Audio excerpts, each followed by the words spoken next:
Good morning. Good morning. Good morning. It's nice to see lots of faces today. So welcome to the Center for Spiritual Living, Greater Dayton. I am not our community's spiritual leader, Reverend C.C. Coltrane, who is not going anywhere. That seems to need to be announced. My name is Stephani Stewart. I am your Ministerial Intern. And so if you are here with us for the first time, please take a good look at your bulletin. There is a tear-off strip in it if you would be willing to fill that out and either turn it into the Welcome Center after service or drop it in the offering basket as it goes around. It's a way for us to keep in touch with you, send you a midweek spiritual pick-me-up if you'd like. Here at Center for Spiritual Living, our mission is to be a community of love that supports all people in experiencing real transformation. Holding vigil today is Jerry Blumko, and doing pulpit duty with me up here today is Linda Andriaca, who will also be doing the candle lighting reading, and the candle lighting will be done by Linda Smith. Yay, okay. So a couple quick announcements. First of all, did everybody get a piece of flash paper that wants one? If you did not get a piece of, it looks like this. If you did not get a piece of flash paper, please, I think the Coopers are still at the back, at the door. Want one? If anybody wants one, please do get a piece of flash paper. Do they know you can explain? Yes, thank you. The flash paper will go in the bowl here later today, and we will have fire. You notice it's a glass bowl. Yes, you notice it's far away from the ceiling. Yes, it's a glass bowl. I will not lean over it and singe my eyebrows as Reverend Cece has been known to do. I will not get it too close to the ceiling as Reverend Cece has been known to do. She really wants the insurance money. No. Thank you. Thank you for bailing me out on that one. Right. So a couple quick announcements here. Beginning Monday, January 14th, 8 weeks of the class Power of Your Word, facilitated by Miss Becky right here. So this is a wonderful class. I've taken it myself. Practical tools and techniques to help you use your own power for good. So Power of Your Word, sign up is right over there. The next day, Tuesday, January 15th, another 8-week class, the 5 Gifts for an Abundant Life. I am facilitating that one. It does not have prerequisites. Power of Your Word does have one prerequisite. You have to have either taken Foundations or Beyond Limits. Thank you. So the Tuesday class then is 5 Gifts for an Abundant Life. Its sign up is also right over there. Saturday, January 26th, if you like to have fun in the snow, we are headed to, I've lost it. No, we're not headed to Proctor, we're headed to Mad River. You're older. It's okay. I'm all right, it's good. Saturday, January 26th, we can ski, go snowboarding, tubing, all kinds of things. There's a sign up again right over there by the Welcome Center. Please sign up for that. Take a good look at your bulletin so you don't have to listen to me. Today after service from 2 to 5 p.m. we are hosting Home for the Holidays. Along with the charity Have a Gay Day, we are hosting a holiday event for LGBTQ people and anyone who wants to come eat and play games and just have a good time. So please stick around for that or come back for that. Tomorrow morning at 7 a.m., I'm told that there's a 7 o'clock in the morning. Tomorrow morning at 7 a.m., the Global World Peace Meditation will take place. We have been doing, as I understand, for upwards of 30 years now at this center. Everyone meditates on world peace all over the world at the same time. We're lucky it's 7 a.m. here. It's not 4 a.m. like in California. So please come. That's facilitated, yes, by Marge Russell and Linda Smith. Okay, no. Oh, Linda, I'm sorry, forgive me. Linda Andriaco and Marge Russell. I'll keep up. And so then on Wednesday, we have not had the last couple of weeks our Wednesday evening service, A New Story of Our Time. That will begin again on January 9th. It's from 7 to 8:30.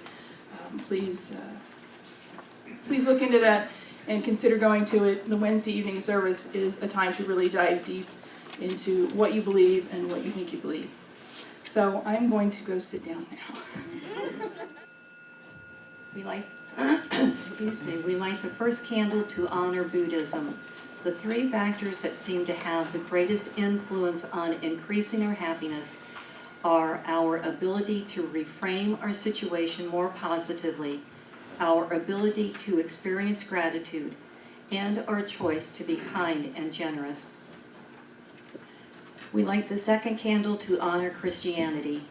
God's dream is that you and I and all of us will realize that we are family, that we are made for togetherness, for goodness, and for compassion.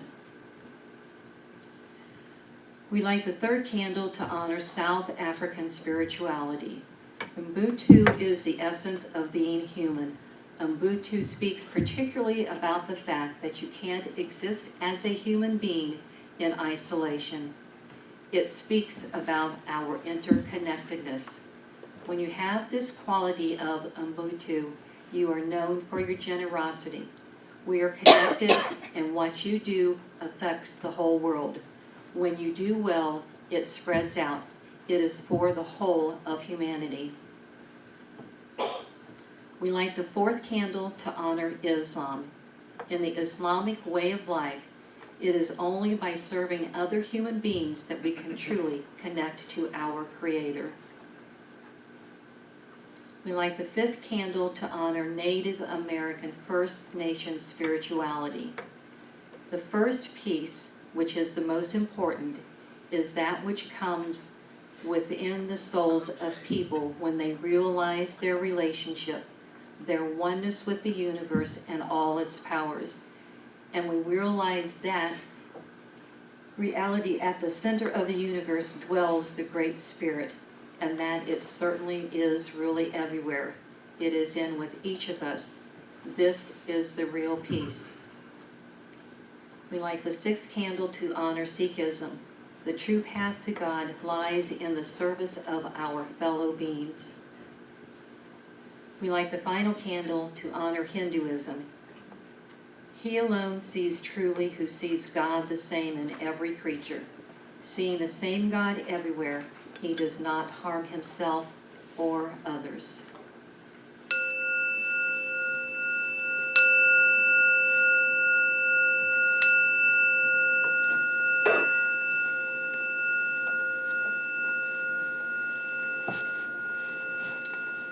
Today's reading is by Ernest Holmes. Happiness must be based on an inward sense of security, a sense of belonging to life and to each other, a desire to give, to be kind and compassionate, and to be able to put ourselves in the other person's position. The stream of life flows fully and freely from the innermost recesses of our being only when we are happy. Let's take these words into the silence for a few moments.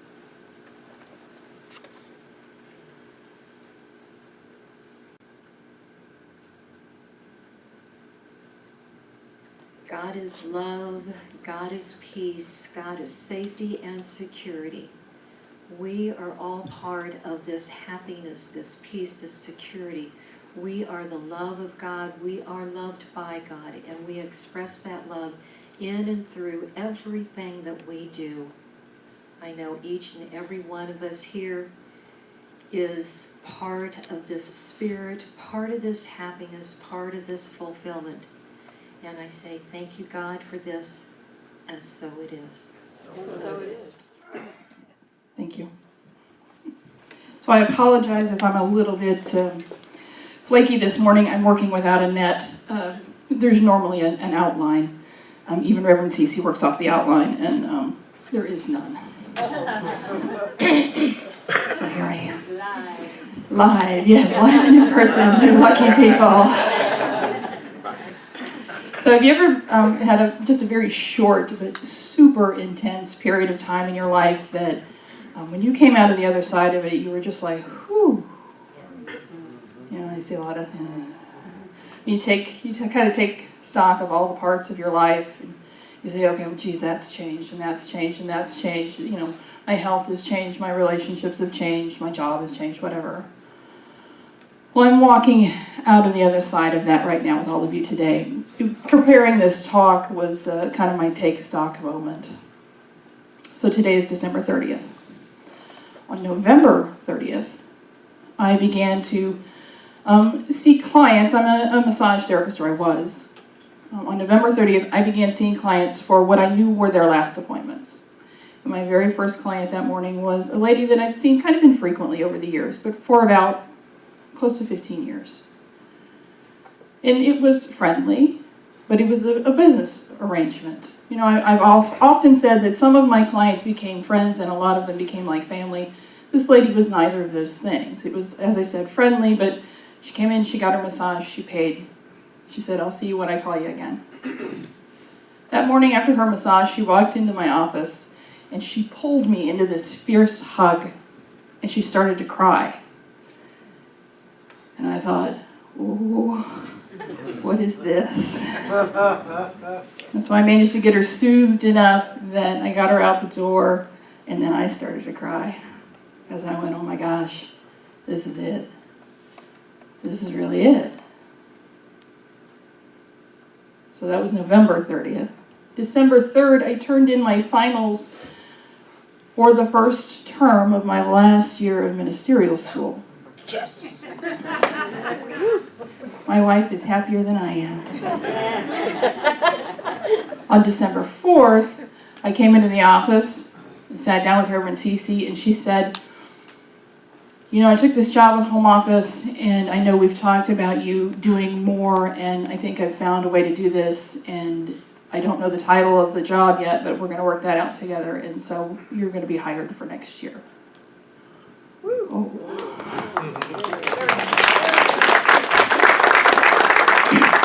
So that Sunday on December 9th, Reverend Cece told us all about the job that she'd taken with home office and some of its unintended consequences. And in the midst of that talk, she used these words. She'd taken the job to, quote, "make room for Stephani." Make room for. Evidently, make room for, to a lot of people, meant Cece's leaving and Steph's taking over. Let me just stop right now for a moment and say no. No. Reverend Cece's not going anywhere. And in fact, I was looking at a history board that Marty Jacoby made a few years ago, and I think Reverend Cece is about to become actually our longest serving minister in our 72-year history. On December 12th, I got a text from my mother, who lives 4 hours away, saying, "I'm headed to the emergency room, I'm having trouble breathing." Okay, great. So a series of texts, a series of phone calls. Mom says, "Oh no, I'm okay, they're overreacting," because my mother used to be a nurse and they're always overreacting.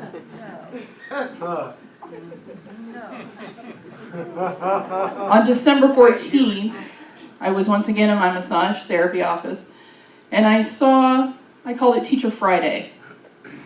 For a dozen years, I saw these three ladies, two retired teachers and a retired school librarian, and they all came in together, 9 a.m., second Friday of the month. They got a massage, one right after the other. Two would sit in the office and chat or read while the other one got a massage. Then they would go to lunch together, and then they would go shopping. That was their day out every month, and it started with me. And so I saw them for the last time that day. And in fact, the 12 clients that I saw on December 14th and December 15th, I saw them all for the last time that day. And the least amount of time I'd seen any of them had been 9 years. Oh, wow. In the evening of December 15th, I got to go to a Christmas party to celebrate my friend Dean. My friend Dean, it was hosted by Dean and his fiancé David. Dean, just a few months ago, got a heart transplant. And he looks amazing. On December 21st, I spent my very last day at a business that I had started 16 years ago. And I walked away from a career that I have done for almost 20 years. Last Sunday, December 23rd, Reverend Cece announced that my new title would be Ministerial Intern, and that later in the year, next year, when I licensed, I would become assistant minister.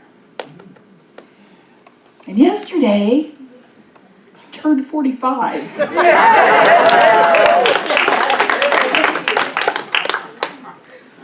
So I have run the gamut. My career path has totally changed. I have had to really face the growing frailty of my beloved mother. She is better, thank you. I've celebrated the renewed strength of a really wonderful friend. There's been relief, there's been joy, and there has been no small amount of grief. I have done a lot of crying in the last 30 days. And I tell you all of this not for your sympathy, but to give you perspective on what I'm about to say. I am incredibly happy. Could I use a 3-day nap? Yes. But I'm happy. And when we think about happiness, I think our culture tells us that happiness is joy. It's this big, exuberant thing, and if we don't feel that, then we aren't really happy. It's not all sunshine and flowers and rainbows and unicorns. Then something's wrong. And I think that just sells the human experience way, way short. I didn't feel joy when my mother told me how sick she was, when I finally got her on the phone and she really told me how sick she was. I didn't do cartwheels in the hallway outside my office when the teachers left for the last time. When I got into the car, after walking out of my massage therapy office for the very last time, I sobbed. When Reverend Cece made the announcement last week about my job and title change, I was sitting right there. I was shaking inside. I think happy is this superficial thing that society defines for us. I think at a deeper level, happiness can be called contentment. And I think at its deepest level, happiness can be called knowing. I think real and deep happiness is knowing who we are.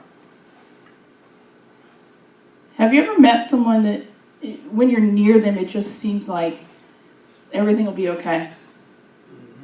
It's like when you're with them, you can say everything you need to say to feel better, and everything that was big and hairy and crazy in your life suddenly isn't.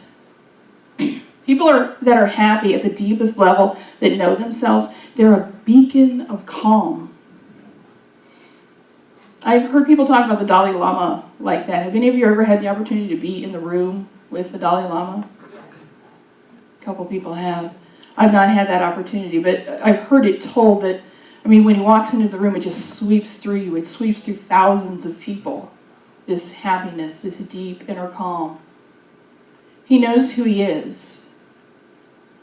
There are no airs. There's nothing he feels like he needs to hide. He doesn't have to be better than anyone.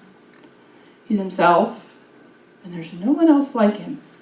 And he knows it. And if he had remained a monk that only a handful of people knew, he would still know exactly who he was and that there was no one else like him. I have a friend here at the center like that. And sometimes I don't get to talk to her or hug her, but I can just see her across the room, and the tightness in my chest loosens and my shoulders come out of my ears. Yeah. You know what I mean? We walk around like turtles waiting for the blow. Massage therapy term, get your shoulders out of your ears. We live in a chaotic world. And to be able to touch our own heart of happiness, to know ourselves in the fullest sense, is to become a beacon of calm in a chaotic world. So who are you? I'm a lot of things. I'm someone's wife, daughter, a friend to a lot of folks. I'm your ministerial intern now. I have been told that I am someone's arch nemesis. I think I need a cape for that. What else? I'm a woman. I'm an American. I'm a lesbian, a sister, an aunt. I'm the chick that orders the same burrito every Tuesday from the place here on the corner. They know me. I like pickled beets, and I'm allergic to cinnamon. I'm also a place of safety. I am a lamplighter, so that you may continue to find your way on your own spiritual path. I am a creator of a container in which you can find answers that you seek.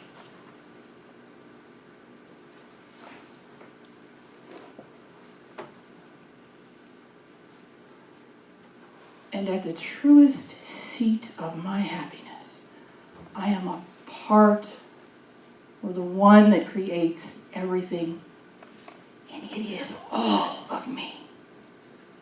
I am a unique and singular expression of the one that seeks to know itself better through each and every one of our lives. The core of my happiness is God. And I'm not talking about some big white dude up in the sky. I'm talking about what Ernest Holmes called the thing itself. The allness of everything. The power of everything. The core of my happiness is that God.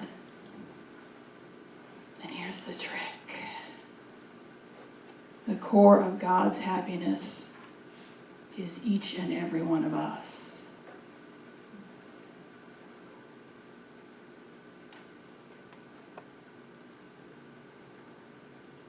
So who are you? Go someplace with me now. In your mind's eye. Just become comfortable in your chair. And let us seek the core of happiness in each of ourselves. Let the chair hold you. Let your breathing soothe you. Just in and out. In and out. Let thoughts float by like clouds in a summer sky.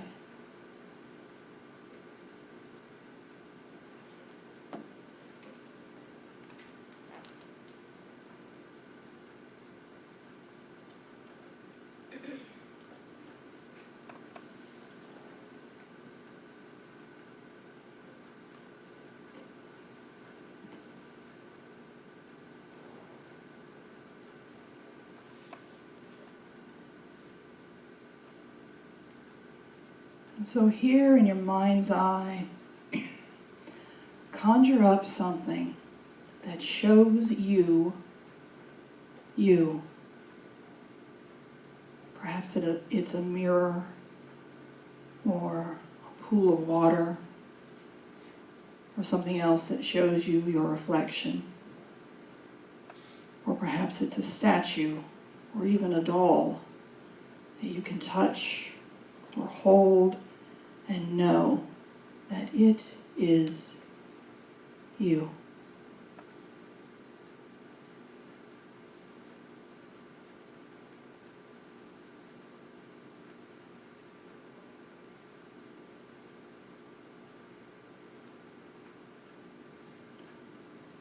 Ask it,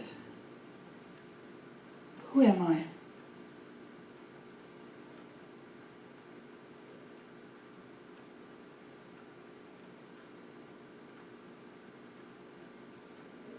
What is it showing you?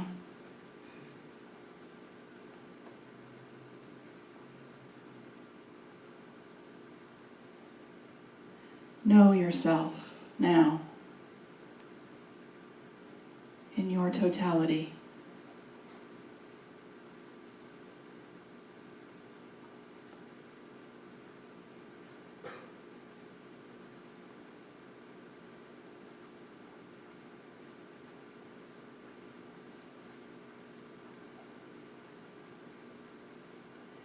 Experience what you think of as good in yourself. Maybe that's compassion or love.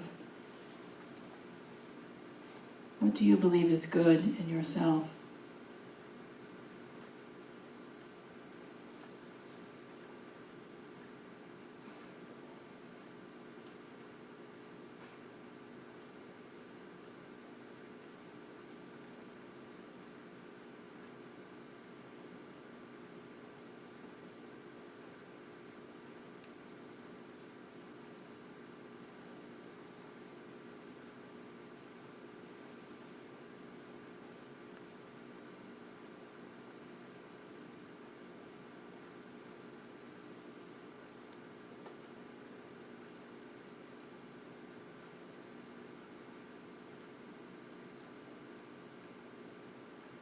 And now experience what you think of as bad in yourself. Perhaps it's anger or impatience, depression, judgment. What do you believe is bad in yourself?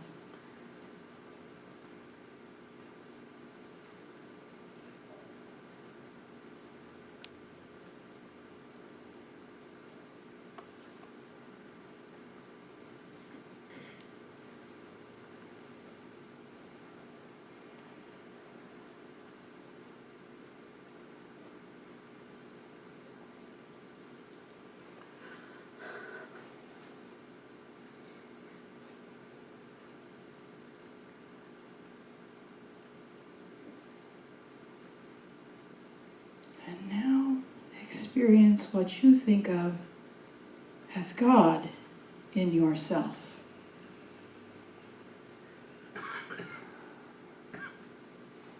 And see that they are ultimately all the same.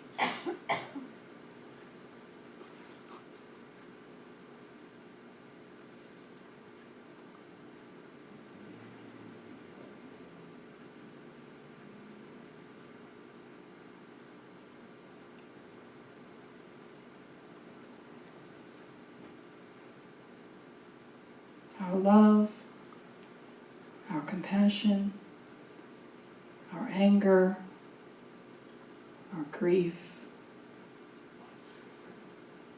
they are all God knowing itself deeper and deeper.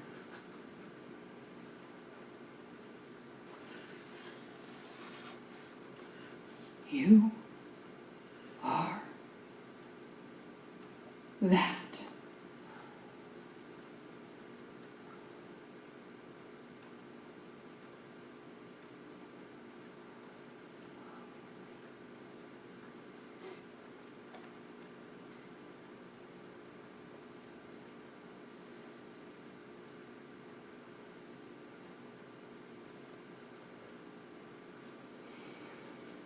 Return now to the sensation of your breathing. Return to the in and the out that grounds you here.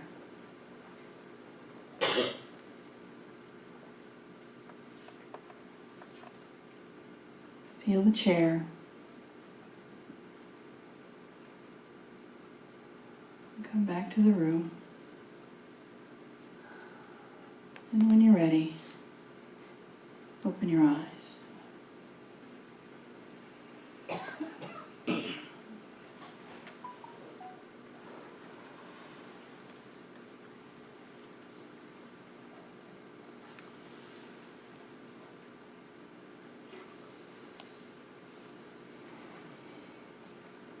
We don't like to think of God as our anger or our impatience. It's too close to the Old Testament that so many of us have fled from. To know ourselves, to know the deepest heart of our happiness, can be a fearful thing. Often when people do a burning bowl exercise, they're asked to write down something they want to let go of and not have it return. How many of us have written fear on one of these pieces of paper and never ever felt fear again? I would like to meet you.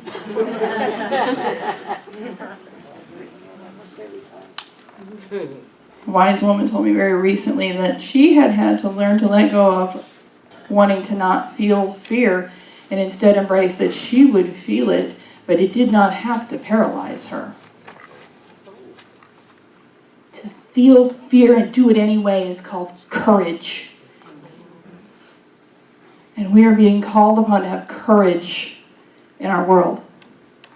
We are being called upon to be beacons of calm in a chaotic world.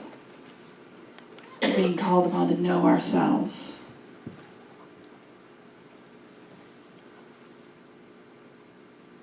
So now what I am asking you to do is not to write down on that piece of flash paper something that you want to release from your life. But what part of yourself, your deepest happiness, do you want to give to the world? Maybe it's the love or the compassion that you experienced so clearly a few moments ago. Maybe it is a kind of righteous anger at injustice. You have experienced the totality of your deepest self, and it is worth sharing. You have glimpsed the heart of your real happiness. So what part of that do you want to see more of in the world? Please write that down, and then when you're ready, please bring it up here and put it in the bowl.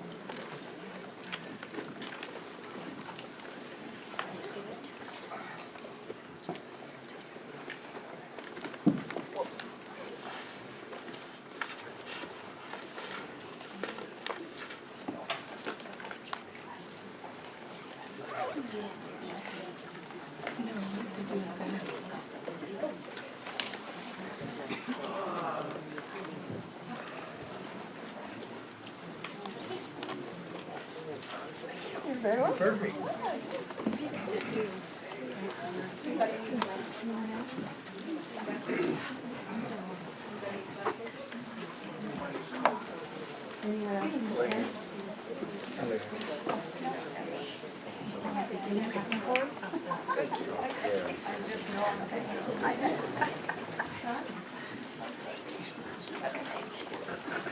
Anybody else need flash paper?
Ready to let go? I know, right?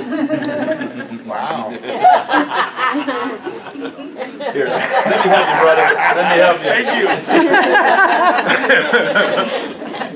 That was interesting. Sorry. Oh, I'm sorry, I'm in the way.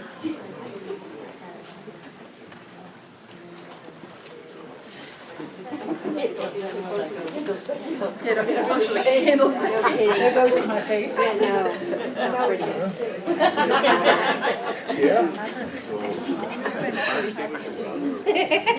Yes, is the fire extinguisher close? I have water, I have a little bit of water. Lana has water.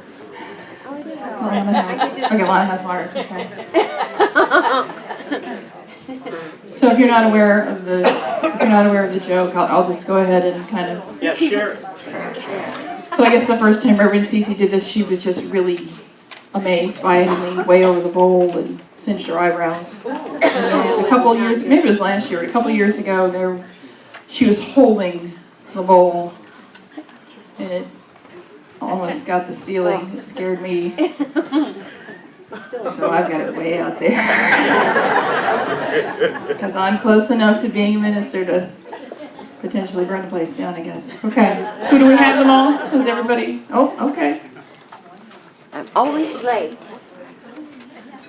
Better late than not at all, Carol. That's why. Better late than not at all. Procrastination. Watch your necklace. Wow, this stuff's wild. I don't know whose that was, but that one's come home. Okay, now do we have them all? Watch your necklace. Yeah, no, I'm not gonna lean in that far. Oh, we got them on now? Okay, I would stand at ground level to do that. I wouldn't even bend over that thing. okay. All right then, so Over that thing. Are we ready? Namaste. Namaste. From the heart of God to the heart of God, let us be a beacon of calm. So it is.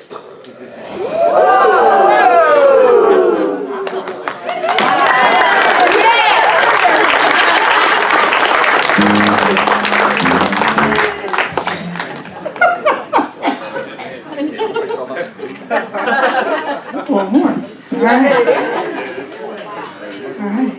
Good thing you have a beard. Yeah. Thank God Kyle didn't do it, man. We'll get that off your face one way or the other.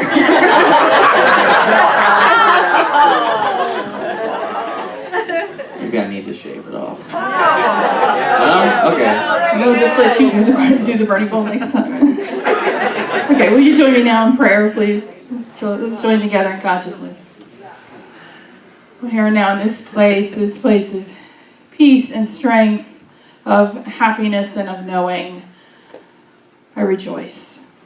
I rejoice in the one that is God, that is the one that is the universe, that is whatever it is you want to call it. Because it is everywhere. And I am a part of it, and it is all of me. And because that is true for me, I know it is true for everyone here. That the absolute peace and love and compassion, the allness that is God, is all of each of us, and we are each a part of it. Allowing it to know itself better, to reach for its truest happiness and know itself. And so what I know for us now is courage. The courage to be afraid and do it anyway. The courage to dig deeper and know ourselves and see every facet of what and who we are and say yes. And it allows us to become a beacon of calm in this world. We are needed, we are wanted. And I say yes to us. And so I let this go. As we let our goodness go out into the world through fire, I let this go now out into the law that only says yes to us, to the universe that only says yes to us. I am grateful. Grateful for everyone present and everything that's transpired and everything that we are becoming. I let it go. I let it be. And we anchor it together. And so it is. So it is.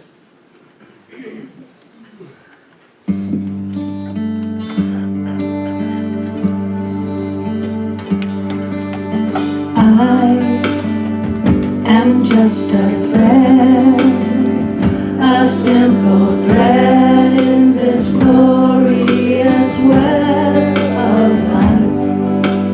We are all just drops within a stream flowing towards an ocean of light.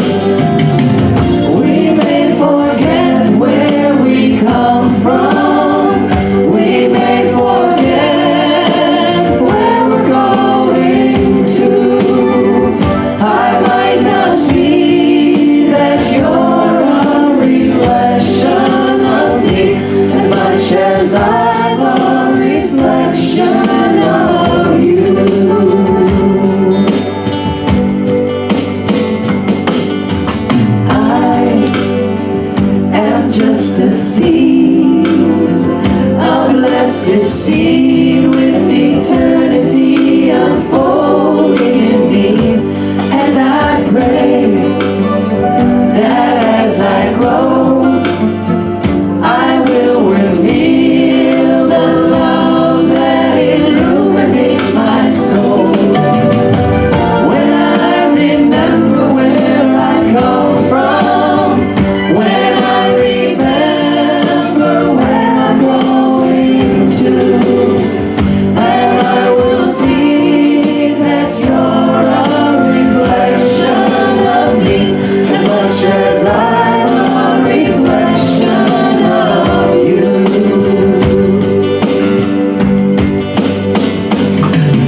ushers come forward, please?